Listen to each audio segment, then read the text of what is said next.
Civic Center TV, television that's close to home.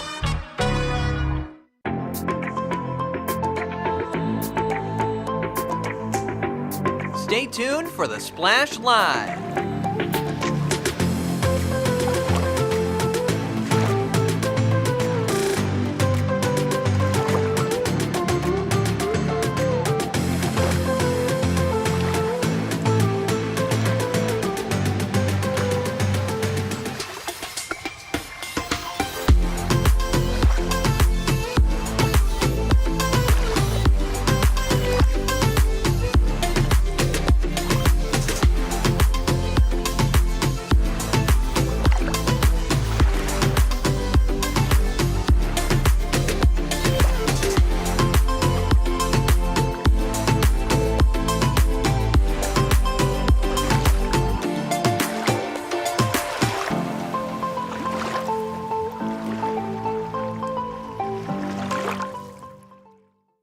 It's time for the Splash Live from Civic Center TV, featuring stories from and about people like you in the Greater West Bloomfield area.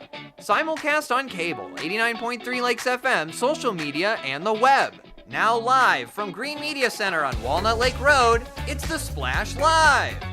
Live, local, social, it's the Splash Live on Civic Center TV and 89.3 Lakes FM. Thank you so much for joining us. I am your host, Kevin McIntosh. Starting off with Halloween being just around the corner, one West Bloomfield homeowner is bringing the spooky season to life in a big way. I actually paid a visit to the Halloween house to see what's drawing visitors from near and far.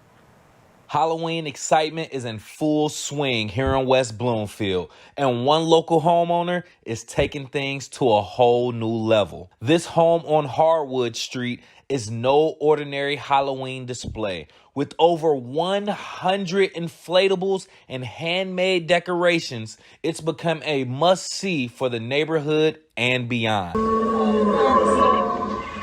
We caught up with Amber Pilati Riley, the creative mind behind this Halloween spectacle, to ask what inspired this Halloween effort and how it has grown over the years. Actually, my family had told me I was too old to go trick-or-treating anymore, so at 25, when I got my house, I decided instead of trick-or-treating, I would share the love of the holiday with everybody else, kind of give what I had received when I was younger. We've been here since 2011, which obviously we did smaller scale. I think we really started building up as of 2014. Every year it just gets a little bit bigger, a little more. As of this year, we're up at least 30 new inflatables.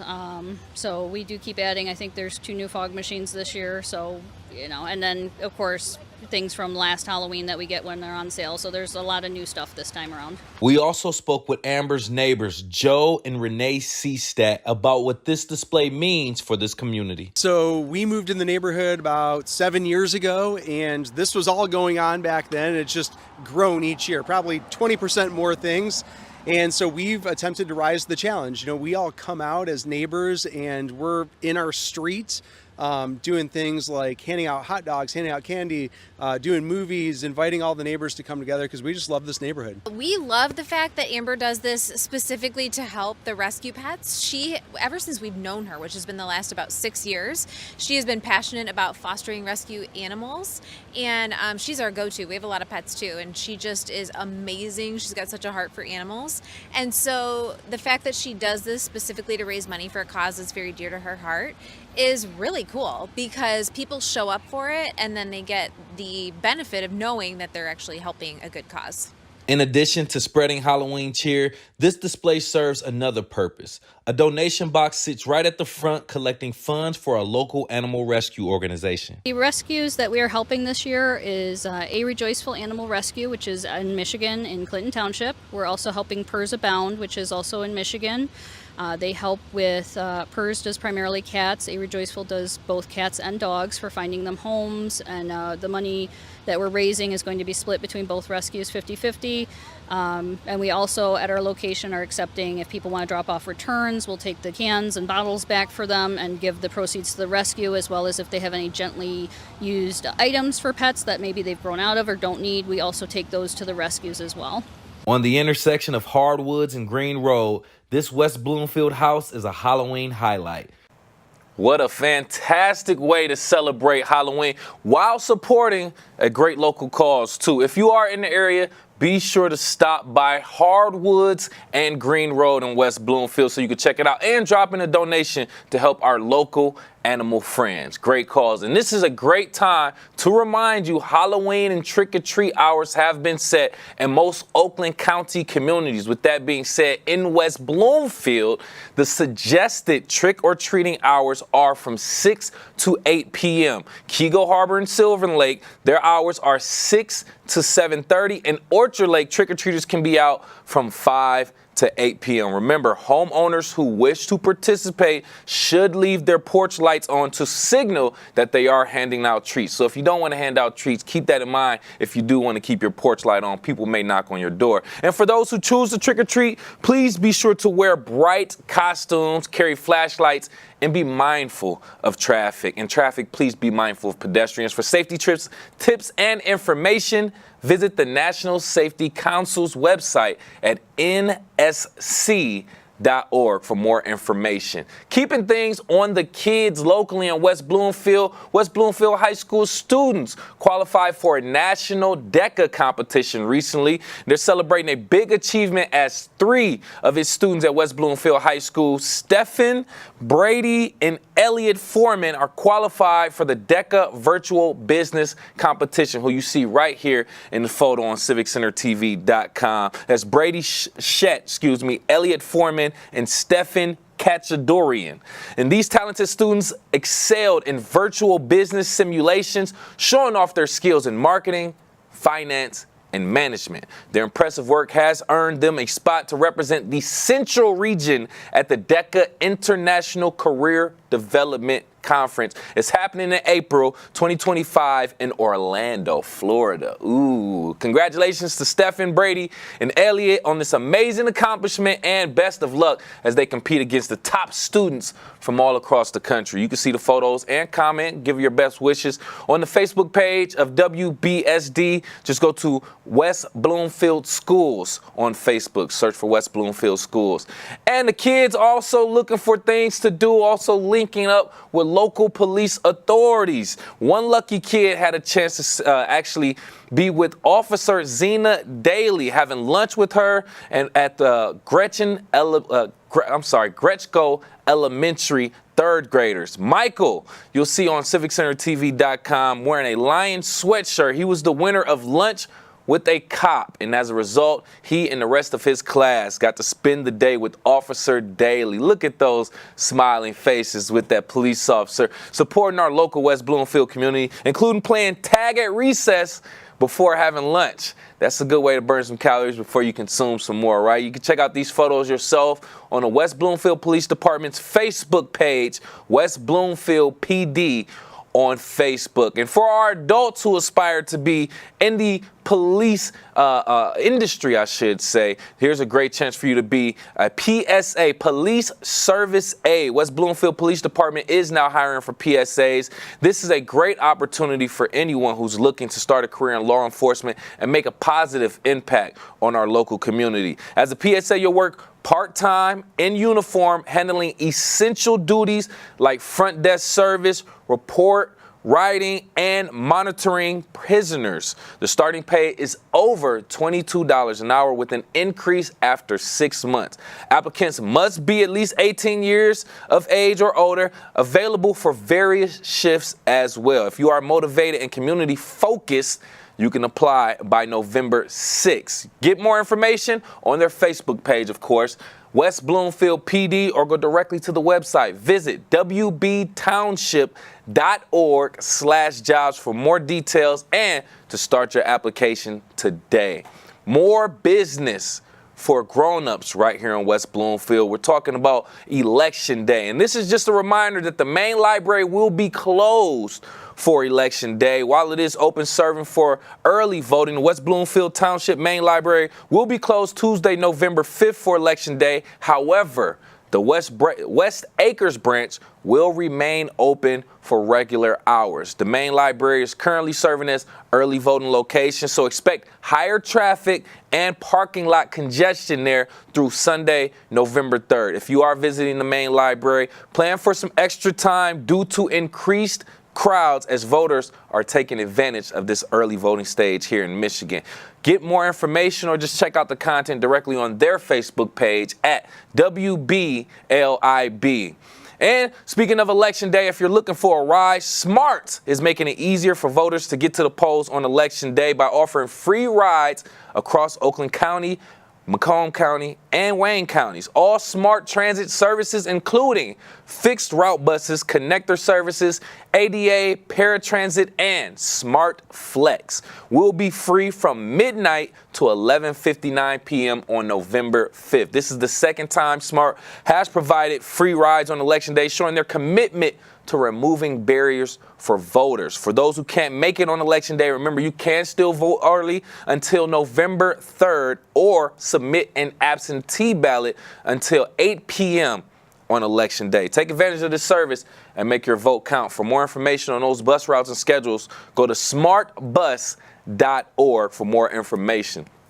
And as we slowly approach the winter season, we are seeing some temperatures drop to close to freezing at night, which means we may crank up some of that heat, fireplaces and things at our homes. So it's important to start thinking about safety. So with us right here live on The Splash to talk about safety during the winter and the colder months, we have West Bloomfield Fire Captain Tim Tarak. Thank you so much for being here, Captain. Thanks for having me. Yes, we appreciate that. So kind of just going straight into it, can you just explain some of the biggest hazards that can come along with just heating up our home in the various ways during the winter and colder months? Well, one of the big ones we already had it recently happen. When you fire up the furnace for the first time of the year, quite often dust settles on the heating coil. And when that furnace first kicks on, that dust burns up and you get a smell of burning in your home. So be aware that the first couple times you fire up the furnace, you might have that smell that is easy to mistake for a problem, and it's quite normal. Just keep an eye on it. It should dissipate shortly after having it on. So that's probably the biggest one as far as the furnace goes. Yeah. Also, it's a good idea to have a licensed contractor come out and do a cleaning on your furnace before that season comes, just to give it a once over and check everything's working. There's no cracks in the flue and whatnot. That's the biggest one for furnace wise. There's a few other, open flames, candles, this time of year, with, if you have your menorah going, it's great to have, they have LED candle versions of those now. And for Christmas trees too, when you have those going, make sure you have them watered and use LED lights because they cause less heat, all that kind of stuff. You brought up a good point with the candles. Didn't think about that. Yes, lighting the home with candles. A lot of people like to have seasonal candles during this time, so I can see that also. But having a contractor come out and look at your furnace, that's a new one. I haven't necessarily thought of that, but I'm glad we have that information from someone who's seen it all in many different situations. So we spoke on the furnace. I mean, there's many different ways that people can heat their homes in many different places. What are some of the biggest places in the home that can become hazards from your experience? A big one is if you have space heaters, not have combustibles around the space heaters. And they should have, a lot of the new ones have a feature where if you kick it or knock it over, when it becomes no longer upright, there's quite often a switch at the bottom that will kick, that'll turn the unit off. If you have an older one that doesn't have that, I recommend upgrading to one of the newer ones that I believe they're standard on all of them now, that if they get jostled, they get turned off. Because we've had fires before start where somebody knocks it over into a pile of rags or some papers, because quite often people have them under their desk. And if they have a home office or even at a place of business, and they'll kick it into a waste paper basket, and it causes a small fire under there, which can lead to bigger issues. Yeah. Yeah, exactly. It's just a few different things to be aware of that we're highlighting right now. And with us right here live on the Splash, West Bloomfield Fire Department Fire Captain Tim Tarak, just talking about safety in the homes as we prepare for those colder and winter months right here in the Greater West Bloomfield area. So we know that people are also cooking a lot more during these times, especially as we approach Thanksgiving and other holidays. You just talk about fire safety and situations that are situated around cooking and the stove and things of that nature. Sure. So everyone thinks fire, put water on it, right? Yeah. I think in recent years it's gotten out pretty well that for a cooking fire, especially a grease fire, water is the biggest thing you don't want to do, because when water hits superheated grease, the whole thing blows up into a giant fireball. And you can go online and see dramatic videos of it at our open houses, which we just had last month. I'm sorry, or earlier in the month for Fire Prevention Week. We used to do a demonstration where we show putting water on superheated grease on a stove outside. We had a stove wired up that was able to show that, and just a massive fireball. So never put water on a cooking fire. The best way, the easiest one that you have right there with you in the kitchen probably, is a cover for that pot. So the key is smother the fires. Don't put water on them. So you have a grease fire if you're making your gravy for your turkey and you're heating up that grease and it flares up, cover that pot. There are also some commercially available things. One's called the Prepare to Hero. I've seen lots of videos online about that. For your grill or your kitchen, it's a fire blanket that smothers the flame. So Yeah, the key, I've heard of those. fires, take away the oxygen, which extinguishes the fire. Instead, don't put water on it, because that is a giant mess. Seems like a great investment for the households all around, especially with that being said, keeping that right next or near the stove or in the kitchen area for those types of situations. Thank you for highlighting that, because they come in a small package and you can get them on Amazon. That's the brand I've heard of is called Prepared Hero, and they're a very nice product. There we go. Coming from the professional himself. We love to hear that. I want to pick your brain about something else that we don't necessarily talk about. We highlight smoke detectors all the time. Make sure you update them at least every 10 years. Batteries, make sure they're working, test them out. What about carbon monoxide and carbon monoxide detectors? Are they a danger around this time? And can you just talk about how we could actually prepare for those also? Yeah, carbon monoxide isn't so much a seasonal thing, but it's an all-the-time thing. Okay. Some levels of carbon monoxide, the levels we go by, it's measured in parts per million, which is a measurement of a lot of common components of the air are measured in parts per million. So carbon monoxide is one that we're around it all the time. We can be exposed to small amounts. Up to 9 parts per million is considered safe and normal. So I just actually got 2 new CO detectors for my home, CO being carbon monoxide, from Amazon, because mine were 10 years old and at their end of life. So one thing is to watch that end of life, and on the back of every detector, whether it be smoke or carbon monoxide, in the very small print, if you read that small print, it'll say, dispose of 7 years out from first going in service, or 10 years out. Some are 10, some are 7, or some variation thereof. But so watch those expiration dates. And also I recommend having a carbon monoxide detector that has a reading on it that gives you a parts per million. Now, it may not be 100% accurate, but at least it's a number to go by. Right. And then you can see it. It can beep. They'll all alert you audibly. And if they give you a reading too, you can kind of know what amount it's picking up. Certainly call us. We'll come check it out and see if there's a bigger issue. Another thing to think about with CO detectors, if I have another minute, is for generators, right? For this time of year or any time of year when it's stormy and windy. If we lose power, generators are great. I have one at my home. Everyone knows to have them outside, certainly, because you've got to watch for that. The exhaust puts out carbon monoxide. So I had a call, a couple years ago, where a gentleman did everything right. He had it outside of his home, running in a storm, and he had a lot of CO in his house, and his alarms were going off. Thankfully, he had alarms, and they called us, and I said, hey, this is weird. It's outside. And then I noticed a basement window near where he had the generator going, and the basement window was cracked with letting in some air. He didn't think of it, and that was just happened to be near the exhaust. So when you place those those generators, look for open basement windows. Look for any points where air can get in the house, because if it can get in, it will, and it is a danger.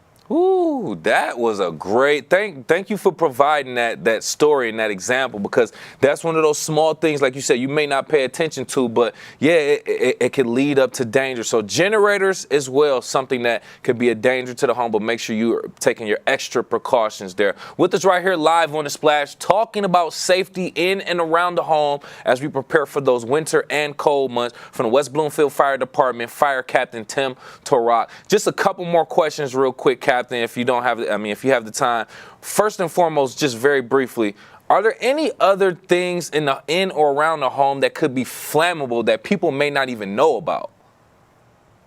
Boy, well, over the years, everything we have is more flammable than it used to be. The blanket that you have at night just to be comfortable and snuggle up on your couch is made of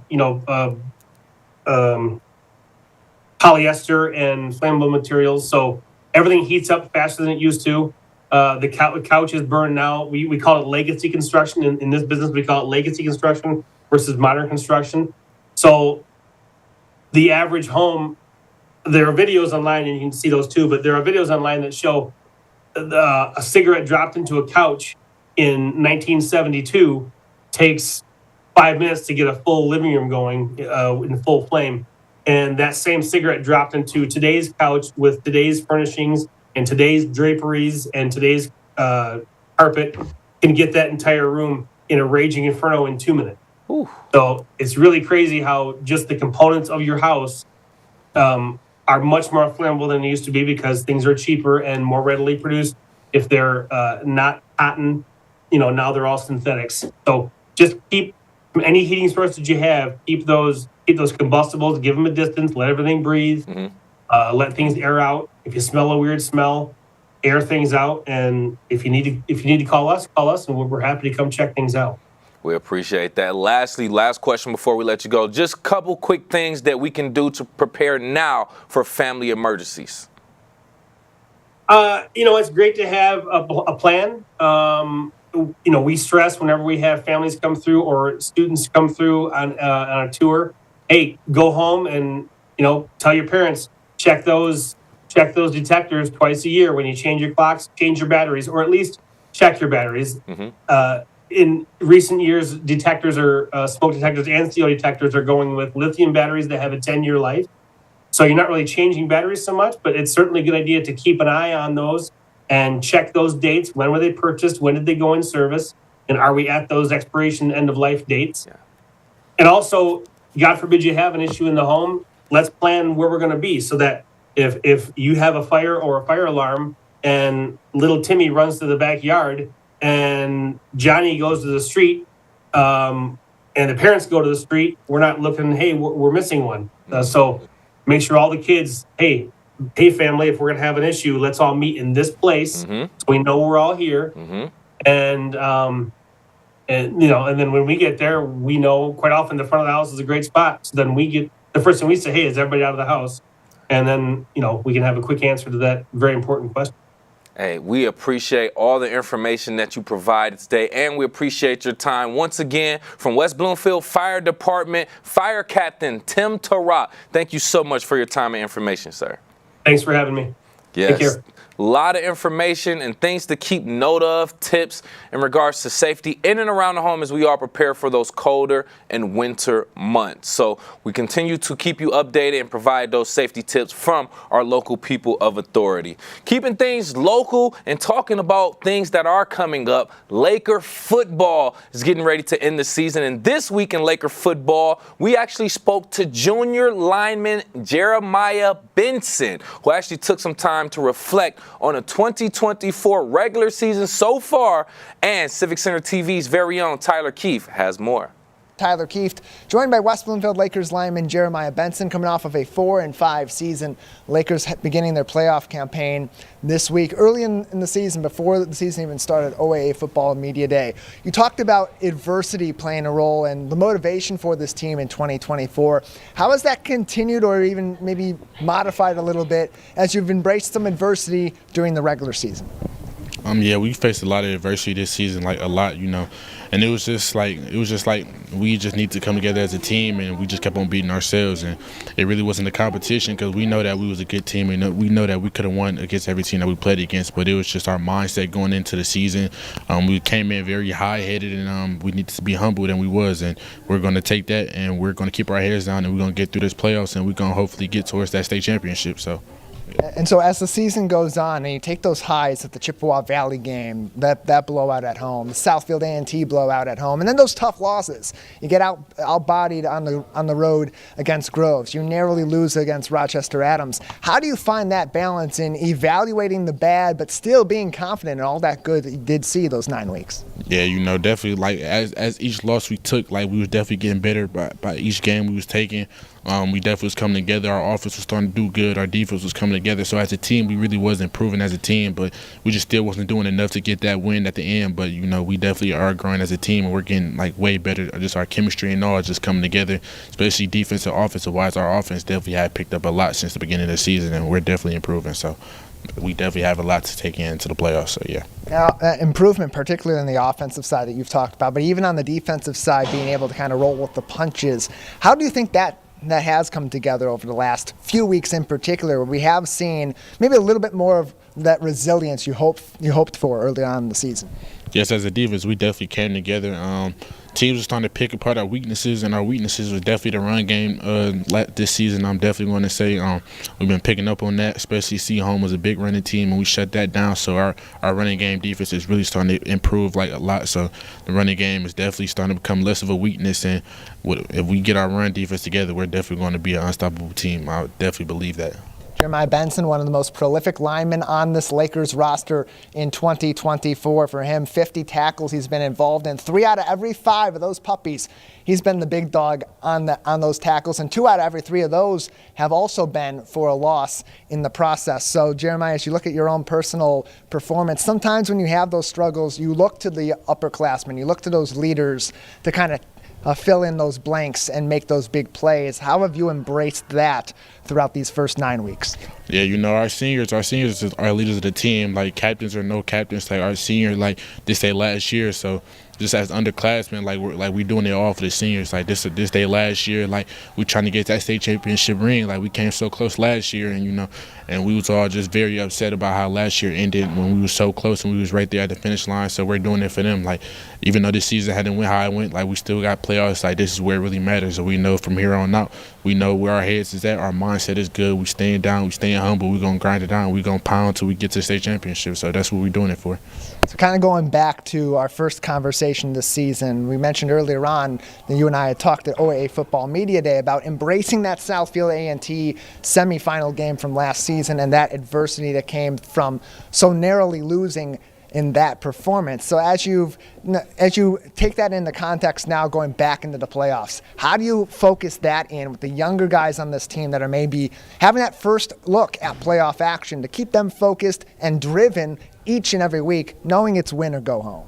Yeah, we definitely going to take this very seriously. Just as far as discipline, we're going to make sure our team stay disciplined. And our young guys, we're going to make sure that they get in and they know what they got to do just in case, because you never know with this game of football. It's a very dangerous game. You never know who can go out. So we got to make sure all levels, freshmen, sophomore, whoever's on varsity, we got to make sure everybody's prepared and ready for this game.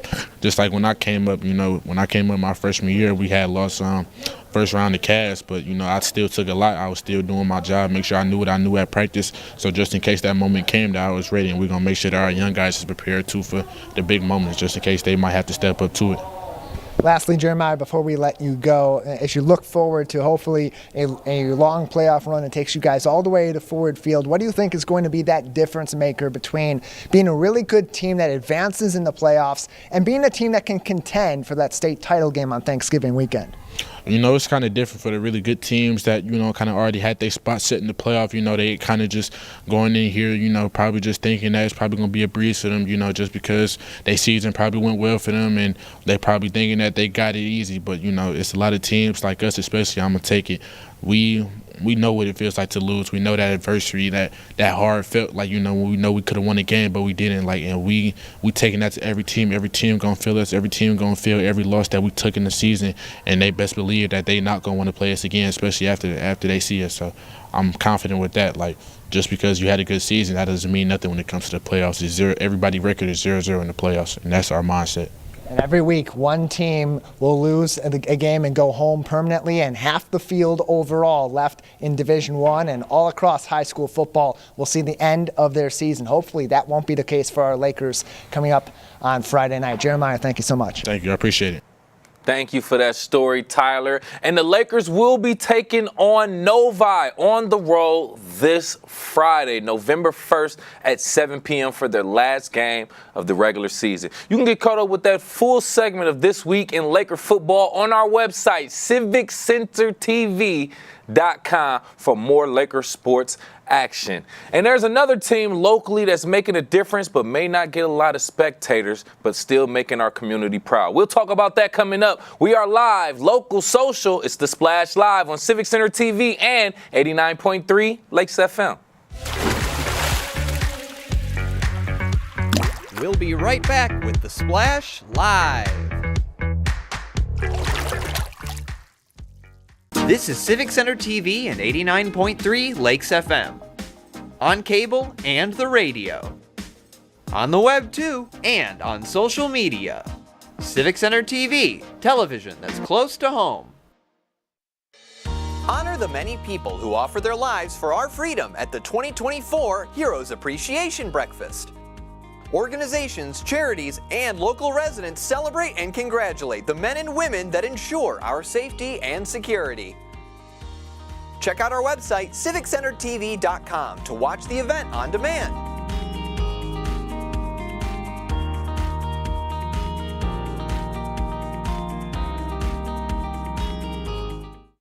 I'm Gina Gregory, president of the Greater West Bloomfield Historical Society. I'm excited that Civic Center TV has reached 1 million views on YouTube. Congratulations. That's just terrific. We appreciate everything Civic Center does for the Greater West Bloomfield Historical Society and the community. For us, they promote and highlight our events. It's awesome to have them available 24/7 on YouTube.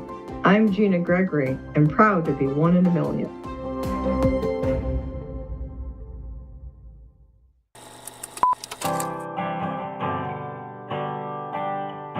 Bringing you stories and memories from West Bloomfield. Civic Center TV, television that's close to home.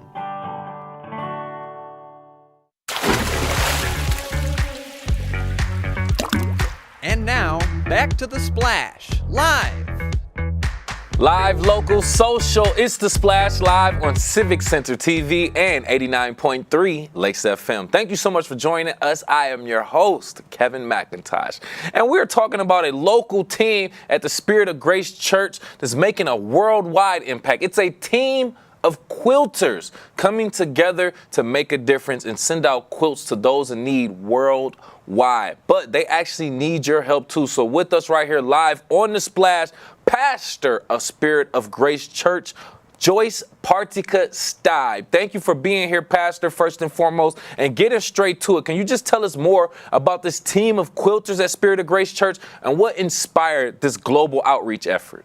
Spirit of Grace is a congregation that was developed almost 10 years ago from 3 different congregations merging together. Some of them were Lutheran and one of them was Episcopalian. The Lutherans had this quilting group and they decided that it was a ministry that they wanted to continue after the merger.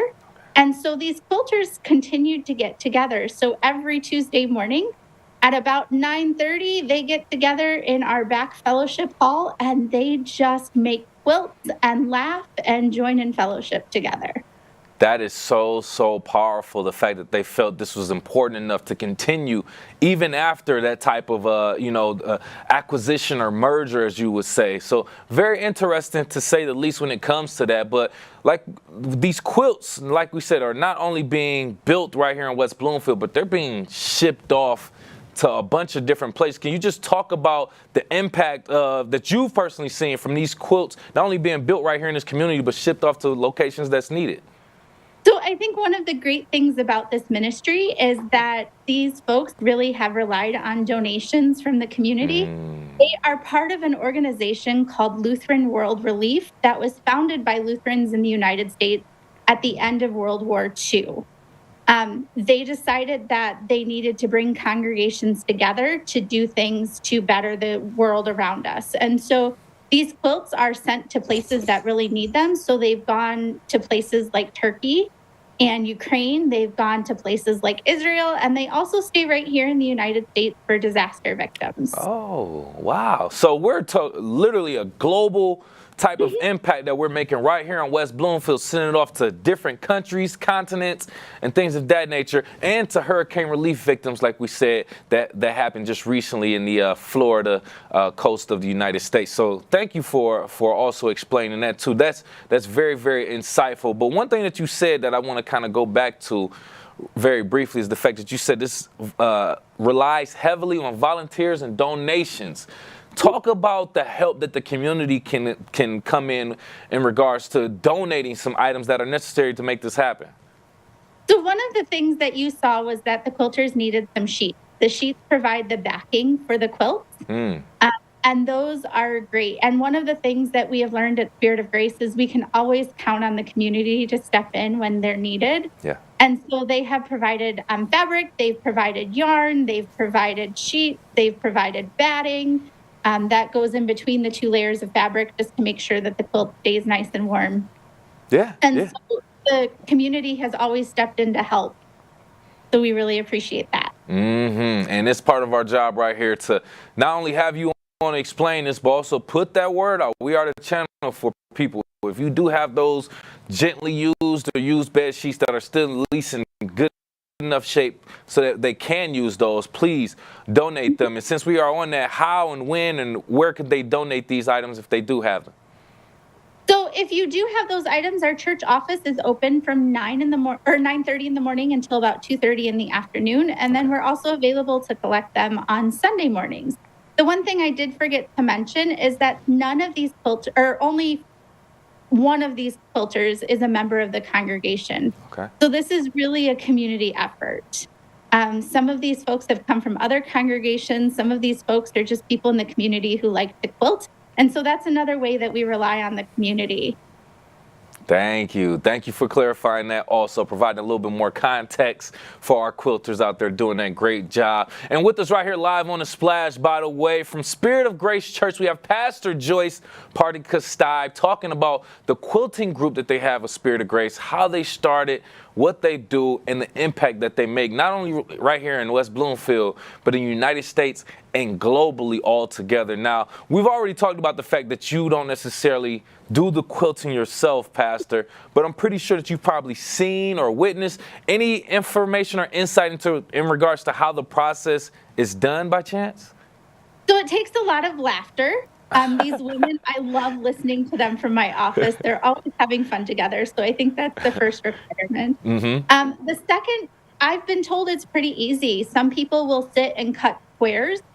Some people sew those squares together. Some people will make sure that the bottom sheet and the top part that they've just fit will fit together and that they're the appropriate size. Some people sit and pin so that the edging that needs to be done is done correctly. And some people will tie yarn just as an extra decorative touch to those quilts. Oh, nice. I would imagine each quilt has its own little flair and they're all not made the same. Of course, there's different material that we're getting from donations, different colors that we're getting from donations. So, you just find different ways to be creative with it. And like we said, it's an art to it too. It's not only just, quilts, it's art. It's probably some type of therapeutic relief also for the volunteers. With that being said, essentially, on the other end of getting these donations, I know we're sending them out globally, but have you all ever received any thank yous, any feedback regarding, the help or the impact that these quilts have made? So the thank yous that we do receive go to Lutheran World Relief, because they are the organization that passes these quilts out. They are the organization that have their boots on the ground in places that need them so much. And so a lot of the stories that we have are from where they've gone and how they provided warmth and comfort to those who need it.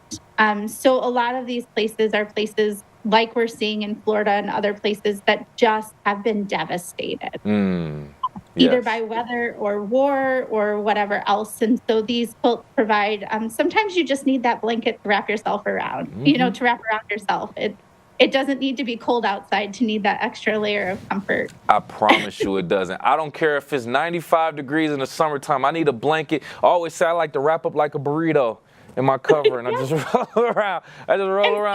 So people who are going through those difficult times of losing their homes or losing loved ones or losing all of their belongings also need that comfort. Good point. And I think the great thing about these quilts is that each of them aren't just made to go through the motions, but they're made with love and care. There is careful thought that go into what fabric match together and what colors fit well together.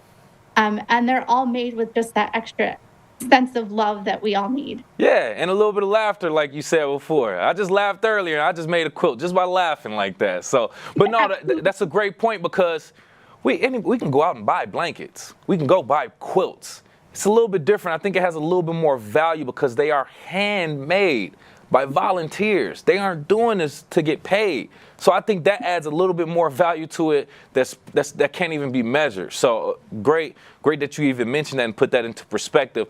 From you being a pastor of the church, any plans whatsoever to expand the quilting group or do more with it by any chance at all?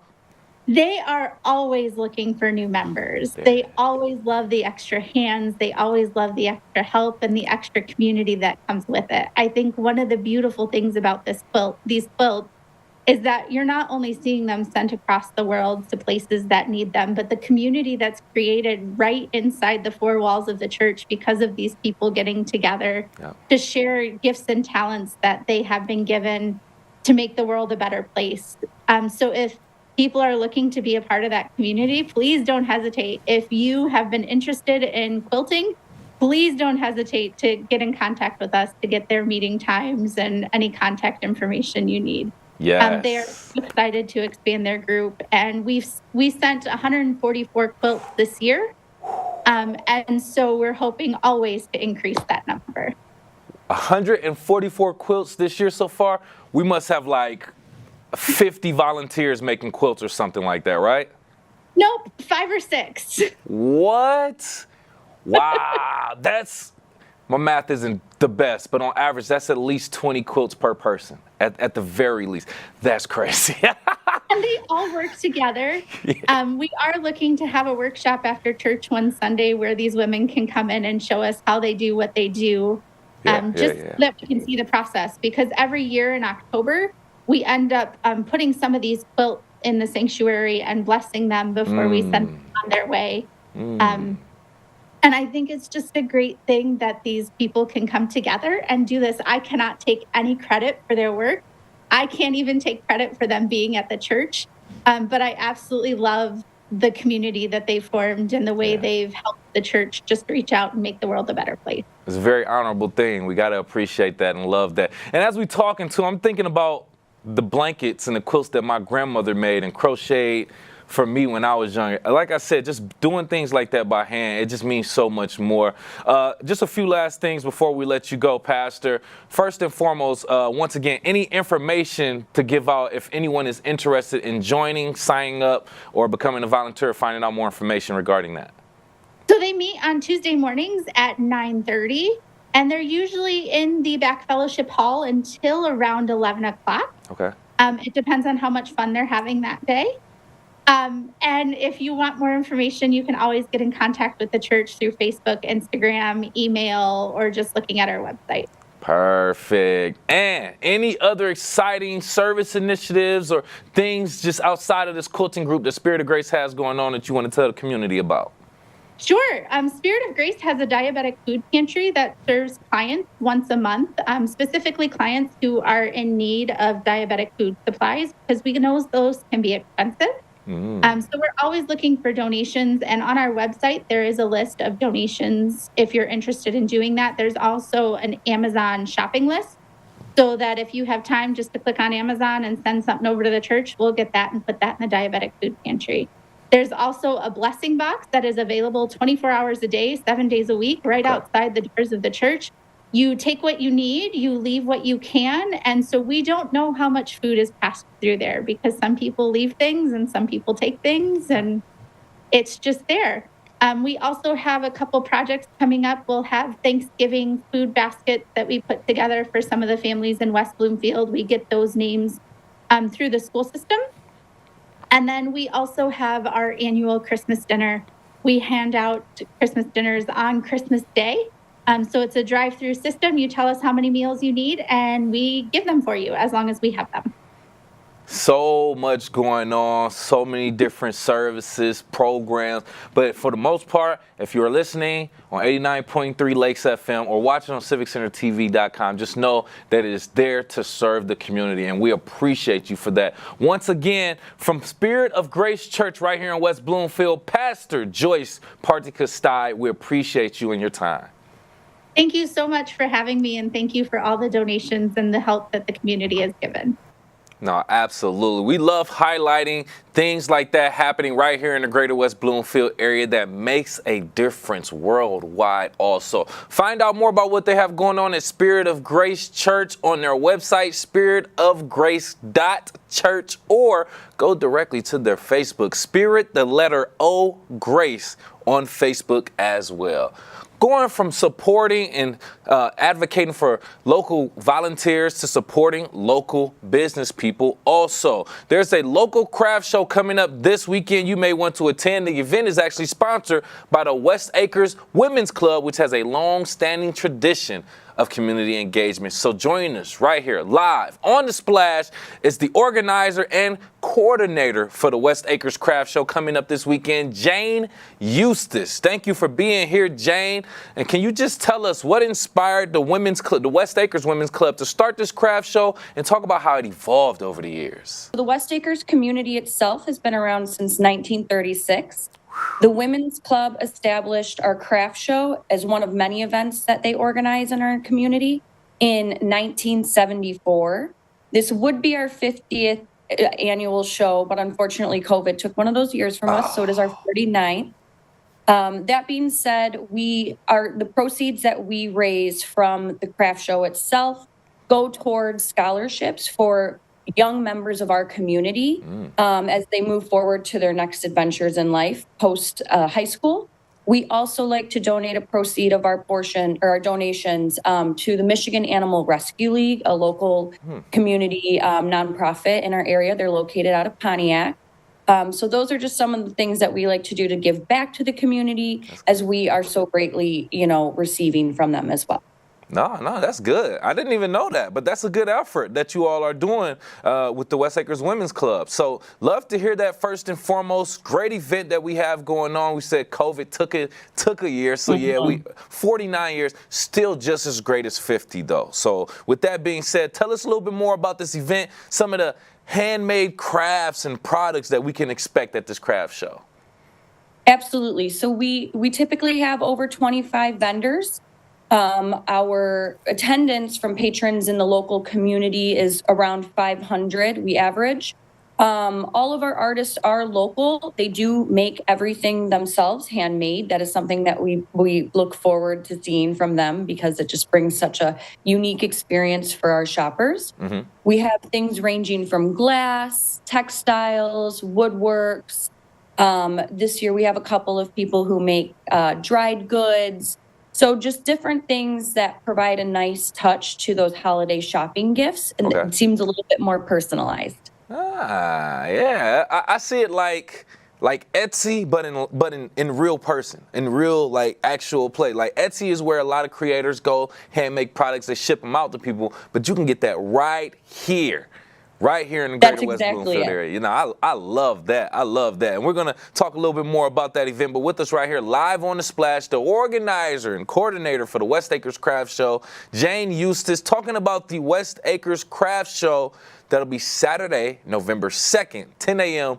to 4 p.m. I had to make sure I put that information out there. I think I might have forgotten that. But very, very important information, November 2nd, 10 to 4 p.m. Now, how do you go about actually selecting some of the vendors, the artisans, the crafters who will be participating at the event?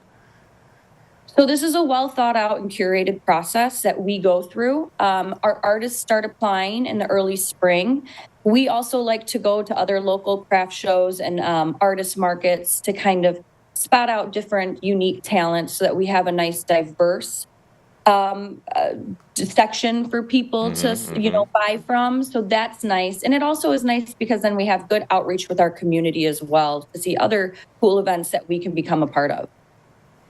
And I love that you actually say that, actually going to different locations, spotting out other creators, crafters, artisans. I think that's a great thing to do also, because instead of just sitting and waiting for people to just come to you, sometimes you go out and see what's out there. And then we'd like to invite you here also, add that different flair to our organization and our event. I love to see that creativity. But with the West Acres community specific, what is it about that community that kind of contributed to the long-standing success of this event? Well, first and foremost, our community event, the West Acres Craft Show, is solely run on volunteers. Volunteers from our neighborhood itself. So this is no one is paid. This is my third year as the organizer, and we just enjoy doing it in order to give back not only to the youth in our community, but also the surrounding organizations that we choose to donate to. We also do like just having people come in and experience our neighborhood. We have a very unique neighborhood. Like I stated, it was established back in 1936. We still like and pride ourselves on a lot of these communal aspects about our neighborhood. We are very much so the type of community that's lend your neighbor a cup of sugar. Yeah. So you will see down there, if you choose to come and attend our event, most of, if not all of the volunteers are from the West Acres community itself. It's just a nice way that they can give back as well. So, and we do that in a multitude of ways in our neighborhood. Putting the unity in community. That's what we love right there. Man, that's a good thing. I love to hear that too, because like we said, that unity, that communication coming together with the same goal, everyone having that same energy, same goal, that's what makes it go. That's what makes it go. And that being a great testament to it. With that being said, I got to kind of ask you this now. You emphasize the fact that there's volunteers coming to do this job, including yourself. So you're not being paid. I would imagine the motivation is completely different. So can you talk about some of the challenges that you all face putting this event together and how you all overcome them? Well, just like any volunteer-based program, we do have our turnover of volunteers. We always have our tried and trues. But with that, because we are a neighborhood, people move. We get new people who want to come in, who want to help, and they might take the mission in a little bit of a different direction. Right. While those are no challenges, we actually find that to be a wonderful thing, the inclusion of new ideas from people who decide that this year they maybe have more time on their hands and they would like to come and contribute that to us. Okay. So I can absolutely see that. Overall, it's, like you said, a turnover of different people that's coming in and out. So that kind of speaks to a system that has to be created. Rather than one person having complete control of everything and calling the shots, there's a system and you have people rolling in and out of it. That keeps it, like you said, going for 50 plus years or 60, 70 plus years since 1936 when the organization started. So I love that you actually bring that into perspective also. With us right here live on the Splash, West Acres Craft Show organizer and coordinator Jane Eustace, talking about the upcoming craft show Saturday, November 2nd, 10 a.m., 4 p.m. West Acres Craft Show happening in our Greater West Bloomfield community. Over 500 visitors attending each year. That is kind of crazy. How does the craft show create a sense of community engagement between the attendees and the artists? Amongst us with the artists, I do believe that with our advertising of them, people get to kind of see their work ahead of time and they know, oh, I really would like to go see that artist specifically. And then in the, times they're walking around, they get to kind of see other people and other works that maybe bring them interest that once again are so unique. It's so unique. Like you already commented, very Etsy style, but you get to directly work with the creator themselves, which I think is a very cool, very unique process about our craft show. Yeah. They have a lot of time to be able to sit there and explain their craft and how much time and effort and energy they put into it. And I just think that brings that extra little bit of holiday cheer when you're giving a gift to someone that has just had all the love and energy put into it in order to creating it itself. I agree with that. Because like you said, giving you the opportunity to talk to the creator, talk about their process. You can actually, maybe even at the time, see how they make or craft some of these different things. So I think that makes the experience so much more better. Only a few questions before I let you go. Future plans for the 50th anniversary next year. Anything that you can kind of give us now? We have a lot of ideas in the woodwork.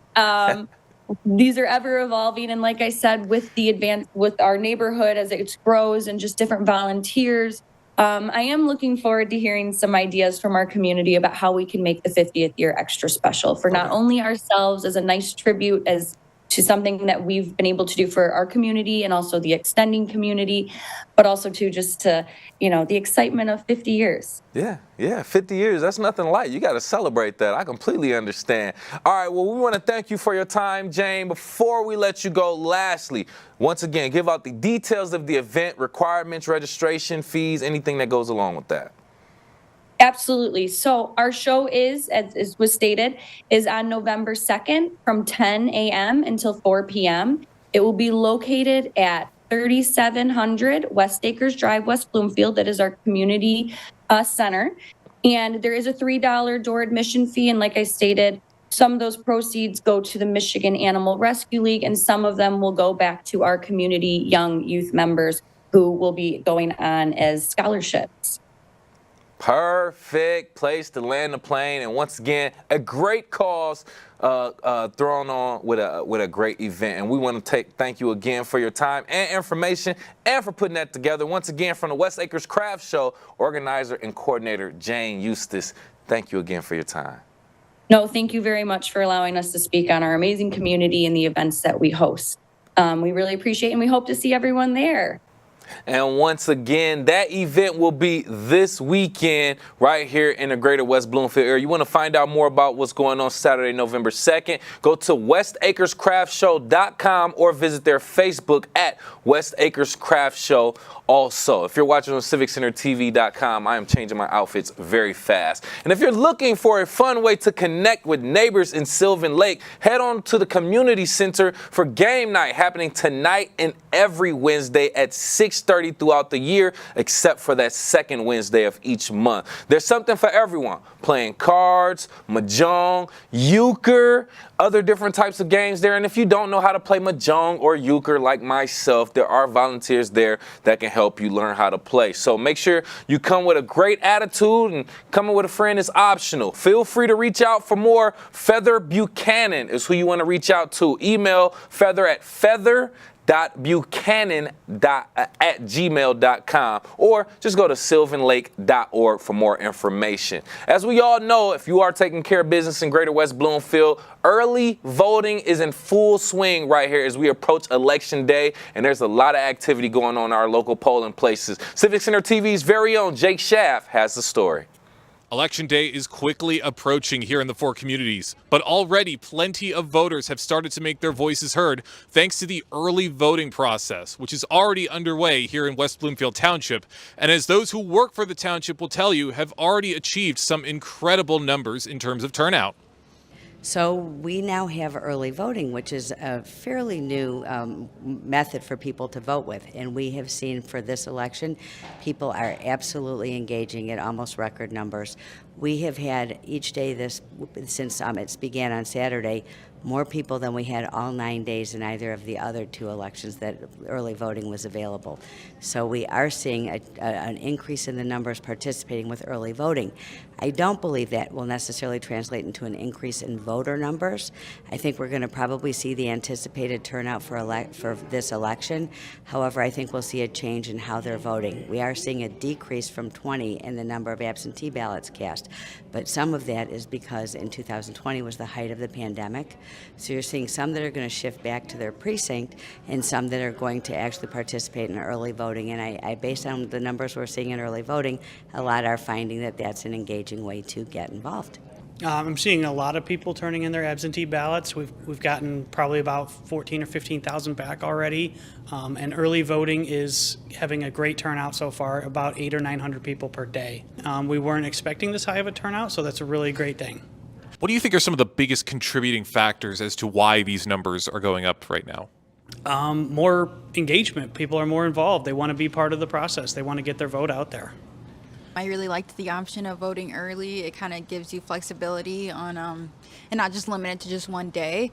I, in particular, think it was nice because I had to work all week, the week of election week, so I think it's great. It was crowded, but that is a good thing. So, yeah, I really liked it. I think the flexibility of having a week or so before the election to choose which day is most convenient for you as opposed to just one day.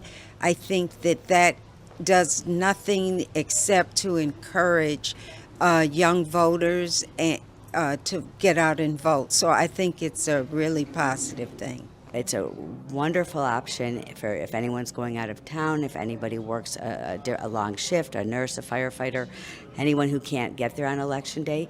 It provides a great opportunity for it. But you know, with this entire election, Jake, what I would tell people, pack your patience. And the election workers are here to make sure that everyone who is here in time does get to vote. So even if they're in that line at 4:30 and there's still an hour line, they will get to vote.